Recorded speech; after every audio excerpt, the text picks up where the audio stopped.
Hello everybody, welcome back to Screen Stars.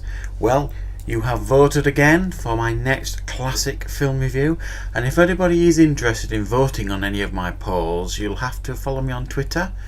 I've started putting some polls up on there now for you guys to vote for my next classic film reviews and my top 10 lists. So get involved and follow me at Screen Stars on Twitter at ScreenStars43.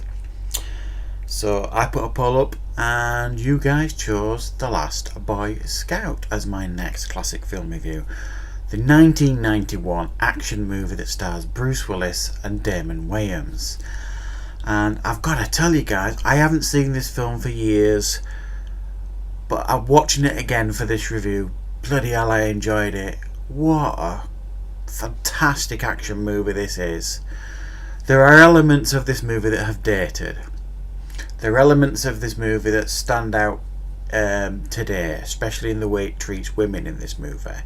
That it isn't great, I suppose, but as long as we acknowledge and recognise that, you know what I mean, you can't punish a film for what was at the time seemed to be okay. What do we get with this movie? Well, we get Bruce Willis in his absolute prime, which is a crying shame when you see some of the performances we get these days from him. This is him in his prime.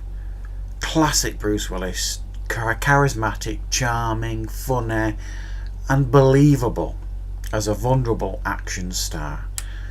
And he plays a down on his luck private detective, an ex-Secret Service agent who was disgraced and lost his job, who ends up teaming up with Damon Wayans, who is a disgraced ex-American football player who was kicked out of the sport for gambling. And Bruce Willis is hired to protect Halle Berry, Damon Wayans' girlfriend in the film. I'm one of her very early roles, and she looks absolutely stunning in this movie. And you can see from her brief appearance in this movie she was going to be a star. So Bruce Willis is hired. Well, actually, it's his best friend who's hired, but he brings Bruce Willis on board because he's having an affair with Bruce Willis's wife, which is another bit of the story that's going on. So Bruce Willis is hired to look after Halle Berry's character. She ends up getting killed very early in the movie, and Damon Wayans and Bruce Willis decide to investigate further as to the reasons behind her death. And they uncover this plot to assassinate senators, try and legalise sports gambling, uncovers corruption in the sport, and there's deaths, there's hits put out on them, and it's just bonkers crazy fun. Not very believable, but action movies in the 80s and the 90s in particular didn't really need to be.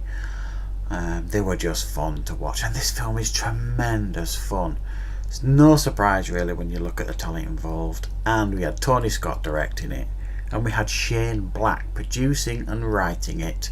The genius that is Shane Black, and it's got his fingerprints all over this movie. The dialogue, a lot of it is really witty and snappy. Some of it has dated, as you would expect for a film this old.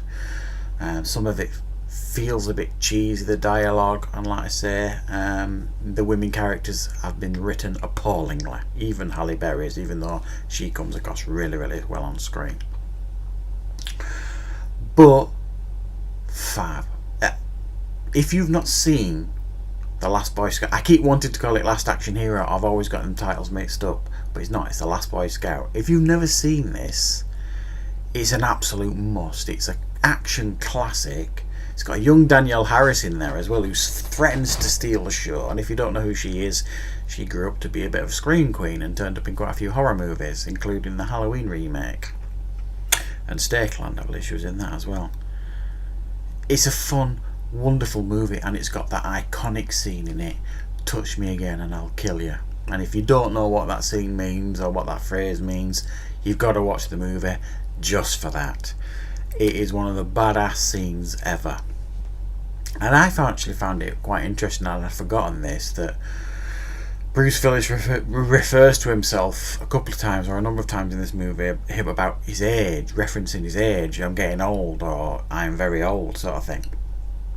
And when you think this is 1991, and he's still trying to get away with an action star these days. It's fascinating to me, because at the time, and I've not looked into it, I don't know how old he was when he made this. Maybe his early 40s, maybe his late 30s, but that isn't old. But he compares himself to Damon Wayans in this movie as being old.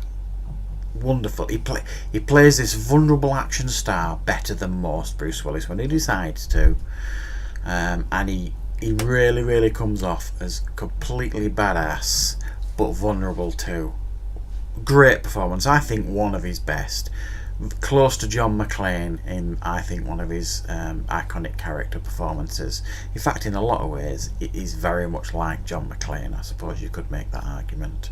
So for me, I nearly said it again, Last Action Hero, Last Boy Scout, wonderful classic action movie. Some elements of it have dated. There are some scenes in it where you can tell it's clearly not Bruce Willis doing the stunts, but the very core of this movie is a fun action movie, well directed, well written, great cast, great chemistry between the leads, and a wonderful classic action film for you to enjoy.